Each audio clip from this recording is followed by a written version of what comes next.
We're now going to learn a little bit about gravity. And just so you know, gravity is something that, especially in introductory physics or even reasonably advanced physics, we can learn how to calculate it. We can learn how to realize what are the important variables in it. But it's something that's really not well understood. Even once you learn general relativity, if you do get there, I have to say, you can kind of say, oh well, it's the warping of space-time and all this, but it's hard to get an intuition of why two objects just just because they have this thing called mass, they are attracted to each other. It's really, at least to me, a little bit mystical.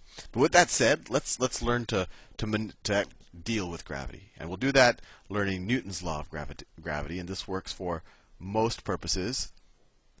So Newton's law of gravity says that the force between two masses, and that's the gravitational force, is equal to the gravitational constant g times the mass of the first object times the mass of the second object divided by the distance between the two objects squared. So that's simple enough. So let's play around with this and see if we can get some results that look reasonably familiar to us. So let's use this formula to figure out what the acceleration at the surface, the gravitational acceleration is at the surface of the Earth. So let's draw the Earth just so we know what we're talking about. So that's my Earth. And let's say we want to figure out the gravitational acceleration on Sal. That's me. That's Sal.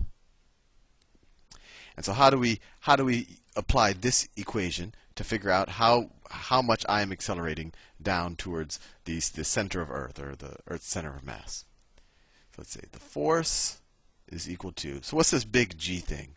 The G is the universal gravitational constant. Although as far as I know, and I'm not an expert on this, I actually think its measurement can change. It's not truly a constant, or I guess when on different scales it can be a little bit different. But for our purposes, it is a constant, and the constant in most physics classes is this: 6.67 times 10 to the negative 11th meters cubed per kilogram second squared. I know these units are crazy, but all you have to realize is these are just the units needed, that when you multiply it times a mass and divide it by a distance squared, you get newtons, or kilogram meters per second squared.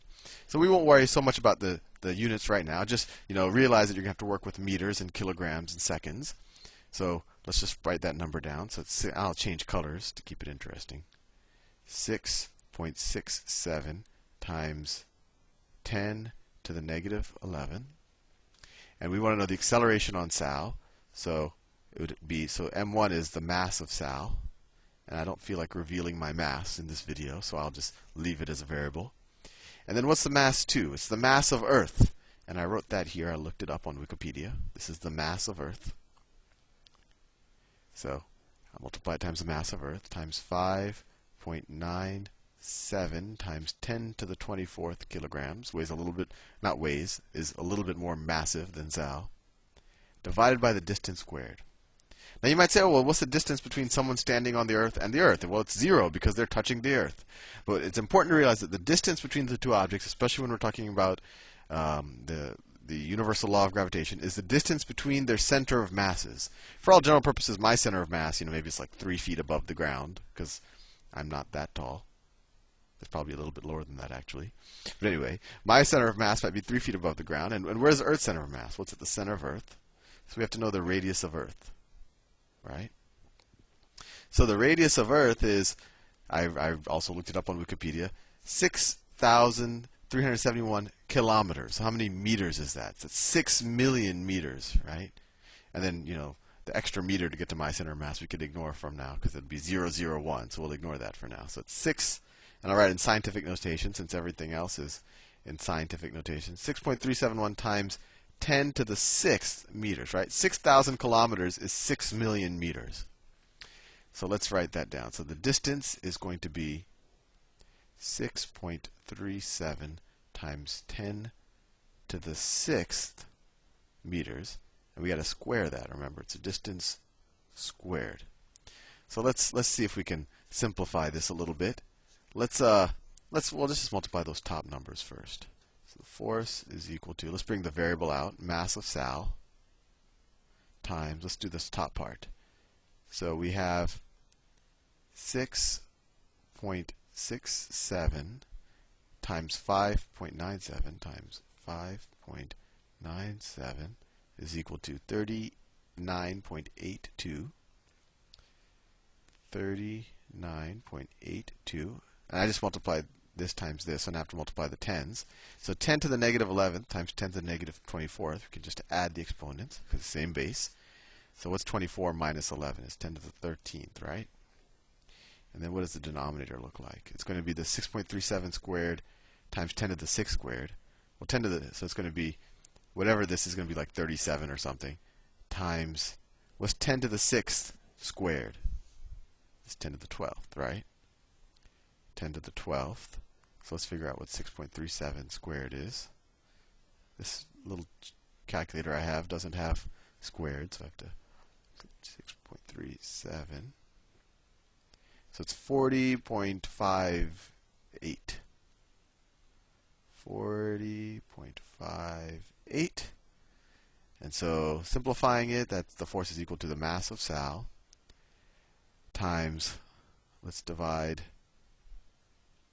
39.82 divided by 40.58 is equal to 9.81. 9.81. That's just this divided by this. And then 10 to the 13th divided by 10 to the 12th is what? Oh, actually, no, this isn't 9.81. Sorry, it's 0.981. 0.981, and then 10 to the 13th divided by 10 to the 12th is just 10, right? 10 to the 1st times 10. So what's 0.981 times 10? Well, so the force is equal to 9.81 times the mass of Sal. And where does this go? How can we figure out the acceleration right now? Well, acceleration, force is just mass times acceleration, right? So that's also going to just be equal to the acceleration of gravity. That's supposed to be a small g there, times the mass of Sal, right? So we know the gravitational force is 9.81 times the mass of Sal, and we also know that that's the same thing as the acceleration of gravity times the mass of Sal. We can divide both sides by the mass of Sal, and we have the acceleration of gravity. And if we had used the units the whole way, you would have seen that it is kilograms meters per second squared. And we have just shown that, at least based on the numbers that they given in Wikipedia, the acceleration of gravity on the surface of the Earth is almost exactly what we've been using in all the projectile motion problems. It's 9.8 meters per second squared. That's exciting. So let's do another quick problem with gravity, because I got 2 minutes. Let's say there's another planet called the planet Small Earth, and let's say, you know, the radius of small Earth is equal to 1/2 the radius of Earth, and the mass of small Earth is equal to 1/2 the mass of Earth.